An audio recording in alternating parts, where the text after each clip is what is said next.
हरे कृष्णा। जगत गुरु शिल प्रभुपाद महाराज की जय। नमो विष्णुपादाय कृष्ण प्रेष्ठाय भूतले श्रीमते भक्ति वेदांत स्वामी निति नामिने। नमस्ते सरस्वती देवे गौरवाणी प्रचारिणे निर्विशेष शून्यवादी पाश्चात्य देश तारिणे। जय श्री कृष्ण चैतन्य प्रभु नित्यानंद श्री अद्वैत गदाधर शिवासादि गौर भक्तवृंद। हरे कृष्ण कृष्ण कृष्ण हरे हरे, हरे राम राम राम हरे हरे। हरे कृष्ण कृष्ण कृष्ण हरे हरे, हरे राम राम राम हरे हरे। हरे कृष्ण कृष्ण कृष्ण हरे हरे, हरे राम राम राम हरे हरे। जगत गुरु शिल प्रभुपाद महाराज की जय। परम पूज्य लोकनाथ स्वामी महाराज की जय। निताय गौर प्रेमानंदे हरि हरि बोल। ओम नमो भगवते वासुदेवाय, ओम नमो भगवते वासुदेवाय, ओम नमो भगवते वासुदेवाय। आज धनत्रयोदशी है। ये हर हिंदू व्यक्ति के सनातन हिंदू धर्म का एक दिवाली मतलब धनत्रयोदशी, बलि प्रतिपदा, भाऊ बीज, लक्ष्मी पूजन, ये जो है ये अतिशय आनंद के त्योहार है। और इस वजह से मैं आप सभी को दीपावली की हार्दिक शुभेच्छा, मनपूर्वक शुभेच्छा देता हूं, क्योंकि आप अच्छी तरह दिवाली का आनंद लूटिए और भक्तिमय जीवन में आनंद लूटिए। जिन्हों करके हम जो भी पैसा कमाते हैं, जो भी मेहनत करते हैं, तो उसका मोल होना जरूरी है, व्यर्थ नहीं जाना चाहिए। क्योंकि हम दिन रात मेहनत करते हैं किसके लिए? पेट पालने के लिए, बाल बच्चों का संगोपन करने के लिए, लेकिन हमें आनंद नहीं मिलता है, सुख समृद्धि नहीं मिलता है, जीवन सफल नहीं होता ऐसा लगता है। लेकिन देखिए, भगवान की भक्ति, अगर भगवान राधा कृष्ण की अगर हम लोग भक्ति मन से करेंगे तो हमें जीवन में जीने की आनंद मिलेगा।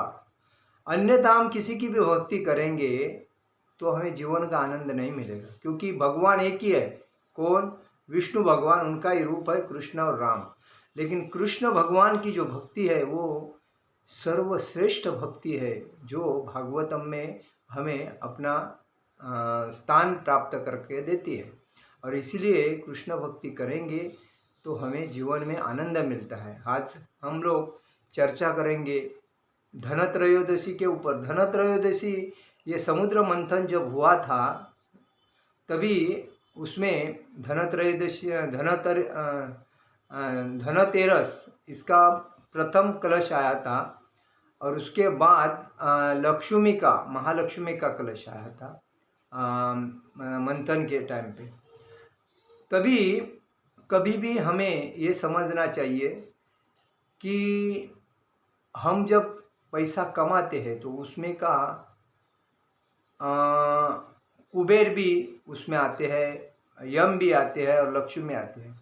ये तीनों भी हमें धनत्रयोदशी के दिन उनकी पूजा करनी जरूरी है। क्योंकि कुबेर जो है वो देवताओं का खजिनदार है। लक्ष्मी है प्रत्येक व्यक्ति के जीवन जीना का आधार है। और यम जो है हर व्यक्ति को मृत्यु कभी आता है, यम जब आता है तभी।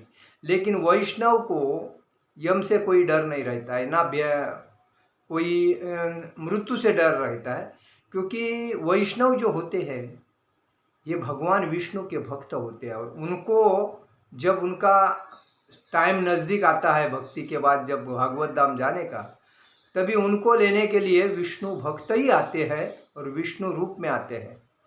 वो यम नहीं आता। यम ऐसा कहा जाता है, यम ने अपने दूतों को यही कहा है, अगर भगवान विष्णु का नाम लेता है कोई भक्त उसके बाजू में भी मत जाओ। जिस घर में हरे कृष्ण महामंत्र बोला जाता है उस घर से लंबा से आ जाओ, उधर हाथ भी मत लगाओ, क्योंकि वो घर एक शुद्ध भक्त का है, भगवान के शुद्ध भक्त का है, उधर तुम्हारा काम नहीं है।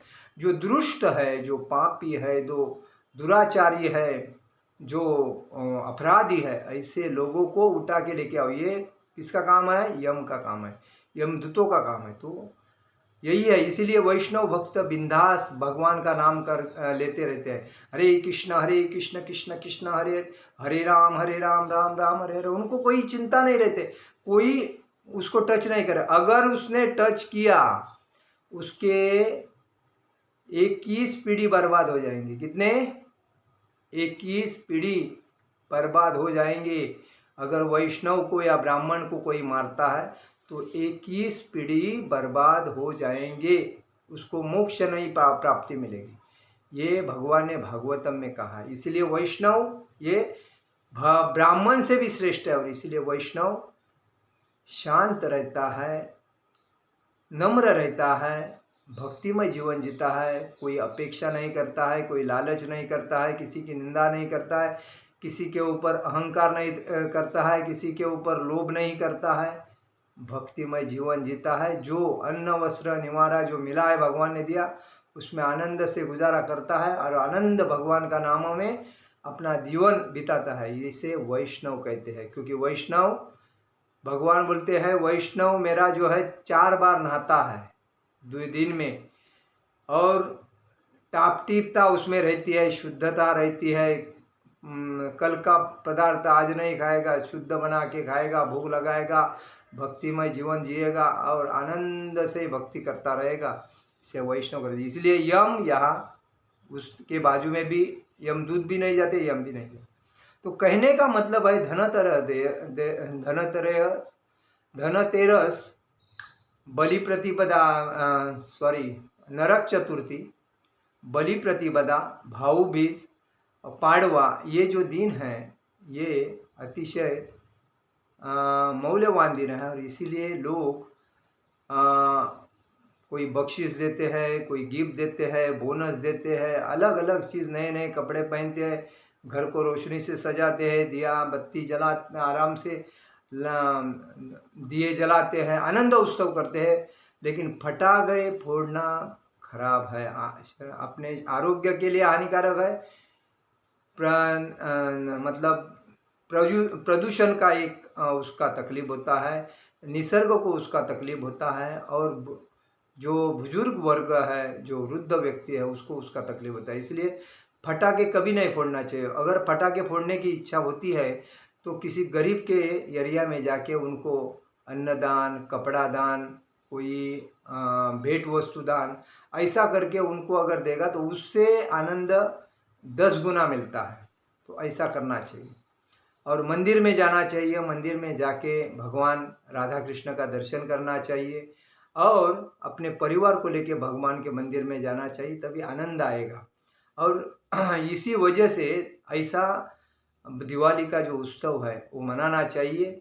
आज हम लोग बात करेंगे प्रभुपाद जी के पिताजी के, गवर्नमेंट डे जो उनके पिताजी थे उनके ऊपर बात करेंगे। क्योंकि प्रभुपाद जी को उनके पिताजी ने एक इतना मतलब मार्गदर्शन अच्छा किया था। जब पिताजी का एक कर्तव्य रहता है अपने बच्चों को कैसा मार्गदर्शन करने का। देखिए, उन्होंने बचपन से लेके प्रभुपाद जी को कोई भी वस्तु की ज़रूरत पड़ी उनको तुरंत लाके दिए हैं। कभी उनको कल दूंगा परसों ऐसा कभी नहीं किया है। और वो हमेशा भक्तिमय जीवन जीते थे। उनका किराने का दुकान था, लेकिन वो किराने के दुकान में जो अपन क्या बोलते हैं, मूंगी बोलते हैं, मूंगी रहे, कीड़ा रहे, चूहा रहे, कोई जो उसमें आता था उसके लिए वो धान्य निकाल के उनको उनका भी पेट भरवाते थे। दूसरी बात, वो जब भी घर पे आते थे काम करके बाद, तो नहाने के बाद प्रथम पूजा करते थे। पूजा करने के बाद आराम से प्रसाद खा के आराम करते थे। ये उनका नित्य नियम बच्चे हमेशा उनको देखते थे। उनके जो बेटे थे प्रभुपाद जी और उनके और भी, तो वो देखते थे हमारे पिताजी कैसे, उसी उनके बेसिस पे, उनके पैरों के ऊपर पैर रख के ही प्रभुपाद जी ने अपने पिताजी के गुण आत्मसात करके भक्तिमय जीवन जिया। और प्रभुपाद जी के पिताजी गौर मोहन डे हमेशा राधा कृष्ण की भक्ति करते थे, और राधा कृष्ण की भक्ति करते करते वो भगवान से यही प्रार्थना करते थे, राधा रानी से यही प्रार्थना करते थे कि मेरा ये जो पुत्र है उसको आपके चरण में भक्तिमय जीवन जी मिले, आपका एक शुद्ध भक्त बने, यही उनकी इच्छा थी। और वो भी राधा रानी ने उनकी इच्छा पूर्ण कर दी। कहने का मतलब, जब भी कोई साधु संत आते थे तभी वो उनको घर पे बुला के उनको प्रसाद देते थे, उनको पोशाक देते थे, उनको हाथ में कुछ दक्षिणा देते थे, उनके चरण छू के उनको 10 पैर छोड़ने के लिए बाहर तक जाते थे और उनका आदर सत्कार करते थे। हमेशा कोई ना कोई उनके घर में आता जाता ही रहता था, और इसीलिए प्रभुपाद जी को साधु संतों की संग लगी थी। और एक दिन उनके जो मित्र थे उनको लेके गए थे भक्ति सिद्धांत सरस्वती ठाकुर जी महाराज से मिलाने के लिए। वही भक्त उनके गौड़िया मठ के मित्र एक दिन उनके घर पे आए थे, और घर पे आने के बाद उन्होंने, तभी प्रभुपाद जी बड़े हुए थे, उनकी शादी हुई थी और वो अपने प्रपंच में व्यस्त थे, उनको गौड़िया मठ में जाने को टाइम नहीं मिलता था। लेकिन याद आता था कि मैंने गुरु के पास जाके गुरु ने मुझे एक आदेश दिया है, तो वो हमेशा बोलते थे अभी टाइम मिलेगा तो जाऊंगा, लेकिन मिलता नहीं था। एक दिन वही लोग इलाहाबाद से उनके घर पे आए और घर पे आकर उनको बोलने लगे कि हमें मंदिर बांधना है, तो हम इच्छा कर रहे हैं कि आपसे कुछ हमें डोनेशन मिले, तो वो डोनेशन से हम मंदिर बांधेंगे। तो प्रभुपाद जी इतने खुश हो गए कि उन्होंने बोला, मैं तो कभी भी मंदिर के लिए देने को ना आता ही नहीं, मुझे, मैं तुरंत आपको दूंगा, क्योंकि मुझे मंदिर को या भगवान के चरण में या भक्तों के चरण में कोई भी चीज़ देना है मुझे बहुत पसंद आता है। ये देख के वो जो महाराज जी आए थे, वो साधु महाराज बहुत खुश हो गए और उन्होंने कहा जो भी आपकी इच्छा है आप दे सकते हैं। ऐसा कहने के बाद प्रभुपाद ने उनको डोनेशन दे दिया। उसके बाद में 1930 में गौर मोहन का, मतलब प्रभुपाद जी के पिताजी का स्वास्थ्य खराब हुआ था, और उस टाइम प्रभुपाद जी मुंबई गए थे कोई बिजनेस के सिलसिले में काम करने के लिए। लेकिन उनकी जो बेटी थी वो उनका ख्याल करती थी। तो अभय काम से मुंबई गए थे और इलाहाबाद लौटे तो देर हो चुकी थी, तो उन्होंने दरवाज़ा खटकाया और गौर मोहन ने अपनी लड़की राजेश्वरी, उनकी लड़की थी, उनसे कहा दरवाज़ा खोलो। लेकिन राजेश्वरी को लगा कि अभय मुंबई गया है तो अभी तो आएगा नहीं, लेकिन उनके पिताजी को पूर्ण विश्वास था। उन्होंने बोला दरवाज़ा खोलो क्योंकि वो अभय आया है। तो बोली नहीं, वो तो मुंबई गया। अरे दरवाज़ा खोलो, तो मैं बोल रहा हूँ वो अभय आया। और उसने जब खोला, उन्होंने दरवाज़ा खटखटाया, गौर मोहन ने अपनी लड़की से, राजेश्वरी से कहा दरवाज़ा खोलो, अभय आ गया है। राजेश्वरी बोली नहीं, वे तो मुंबई है। गौर मोहन ने वापिस बोला कि मैं कहता हूँ वह आ गया है, तुम दरवाज़ा खोलो। करीब आधी रात का समय था। राजेश्वरी नीचे गई और उसने दरवाज़ा खोला और देखा कि उसमें भाई सचमुच आ गए हैं। अभय अपने पिता के पास पहुँचे और पूछा, आप कैसे हैं? गौर मोहन ने उत्तर दिया, मैं ठीक हूँ, रात में तुम विश्राम करो। अगले दिन सवेरे अभय ने डॉक्टर बुलाया। डॉक्टर बोला, आपके पिताजी जीवित कैसे रहे हैं मेरी समझ में नहीं आते हैं। उनकी नाड़ी लगभग बंद हो चुकी है। कई महीनों से वे बिना खाए जी रहे हैं। कैसे जी रहे थे देखो। अभय ने पिता से पूछा, आपकी इच्छा क्या है मुझे बताइए। ऐसा क्यों पूछ रहे हो? पिताजी ने उत्तर दिया, क्या डॉक्टर ने तुम्हें कुछ कहा है? अभय ने कहा, नहीं, मैं इसलिए पूछ रहा हूँ कि मैं मुंबई में रुका हूँ और आप यहाँ हैं, इसलिए आपकी यदि कोई इच्छा हो, कोई आकांक्षा हो तो मुझे बताइए। मैं यहाँ हूँ, मैं यहाँ आपके लिए हूँ। गौरमोहन ने कहा कि अपनी गाय इलाहाबाद गौड़िया मठ को दे दो। अस्तु, अभय गाय को उसके बछड़े सहित ले गए और उन्हें मठ को दान कर दिया। तब उन्होंने अपने पिताजी से पूछा, आपकी और कोई अभिलाषा है? तो और उनके पिताजी ने फिर पूछा, क्या डॉक्टर ने तुमसे कुछ कहा है? तो नहीं नहीं, मैं केवल इसलिए पूछ रहा हूँ कि मुझे अपने काम पर जाना है।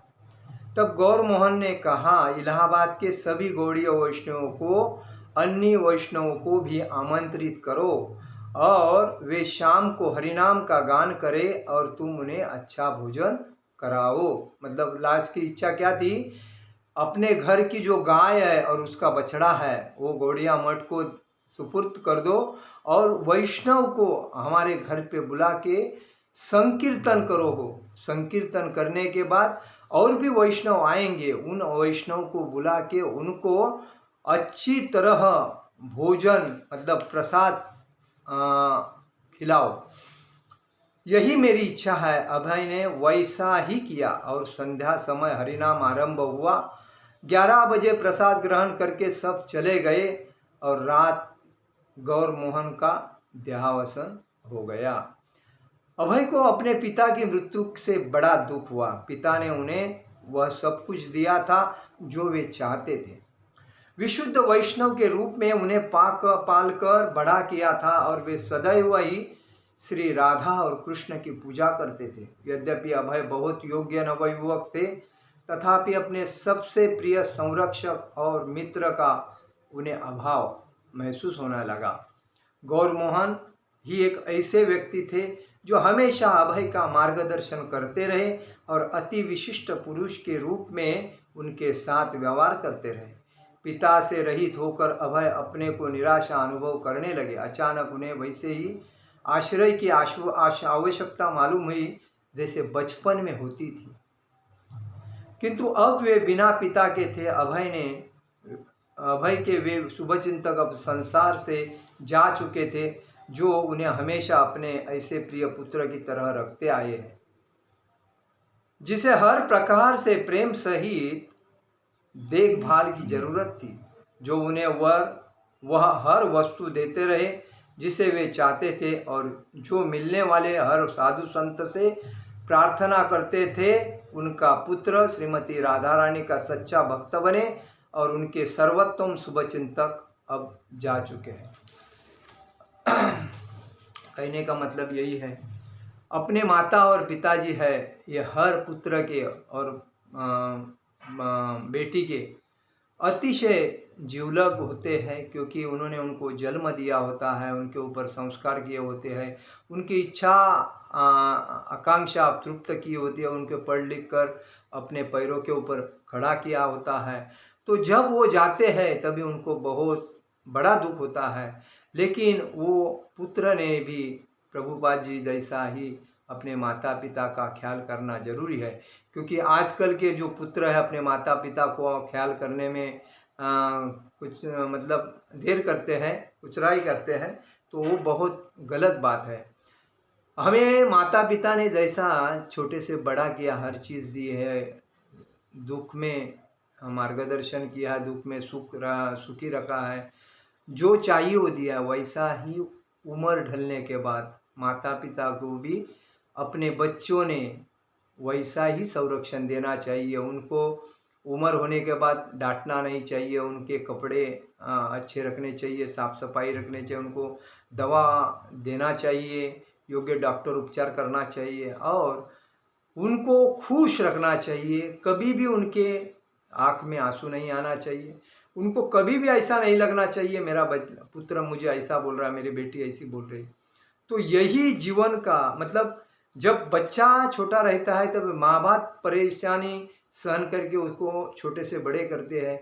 और जब बच्चे बड़े हो जाते हैं और माता पिता उम्र से वृद्ध हो जाते हैं, तभी बच्चों ने अपने माता पिता को योग्य संभालना जरूरी है। यही समाज का भगवान ने एक दूसरे को ऊपर सहारा दिया है, क्योंकि जब पिताजी रहते हैं तभी पुत्र पुत्री और पत्नी वो जवाबदारी संभालते हैं। और जब पिताजी और माताजी जब उम्र वृद्ध होती है, तभी पुत्री और पुत्र ने उनकी जवाबदारी संभालना जरूरी होती है, तभी यह चलता है। देखिए कहा गया है कि जब लड़की होती है तो पिताजी उसकी संभाल करते हैं, जब वो पिताजी नहीं रहते और भाई रहता है तो वो उस बहन की संभाल करता है, और जब बहन की शादी करके देता है उसके पति उनकी संभाल करता है। और शादी होने के बाद उसको जब पुत्र होता है तो उसका पुत्र पति न होने की वजह से पुत्र उसका संभाल करता है। मतलब एक के ऊपर एक के ऊपर एक भगवान ने सबको काम दिया ही है और संभालने का जवाबदारी दिया है, और उसी बेसिस पे ये परंपरा चलती आई है, जीवन चलता जा रहा है। इसीलिए कभी भी किसी को अपमान नहीं करना चाहिए, कभी किसी को तकलीफ नहीं देना चाहिए, कभी किसी को दुख पहुँचे और ठेस लगे ऐसा भी बर्ताव नहीं करना चाहिए। तो हमारा फर्ज बनता है कि एक दूसरे को मदद करना चाहिए, लेकिन जो मदद किया है वो लोगों को बताना नहीं चाहिए, वो आपस में ही रखना चाहिए। और कभी भी किसी को देने के बाद उसका ऊपर निकाल के नहीं बताना चाहिए, तो उसका मोल समाप्त हो जाता है। तो दूसरे का भला करो, छोड़ो, लेकिन अपेक्षा मत करो। भगवान यही कहते हैं अर्जुन को। देखिए अर्जुन, तुम्हारा कर्तव्य क्या है वो तुम करो, अपेक्षा फल की मत करो, क्योंकि फल मिले या न मिले, लेकिन तुम्हारा क्या है, कर्तव्य है। तो कर्तव्य करना ही हमारा सिद्धांत है। और हम